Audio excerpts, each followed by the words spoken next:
So here's how to make Mee6 welcome people. Once you're on Mee6 on your PC, tap on Add to Discord as shown. Here, tap on Authorize. Then, select a server from here and tap on Go below it. Now, go to your Discord and go to the left panel and tap on the plus icon beside Voice Channel to create a channel.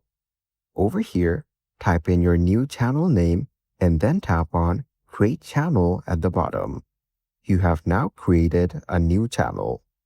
Go to the left panel and tap on the Edit Settings icon beside the channel name.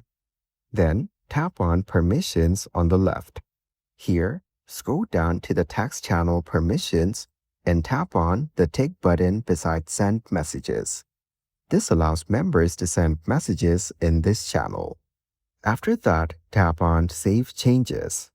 Now go back to the Mee6 homepage and tap on the Welcome and Goodbye plugin in the left panel.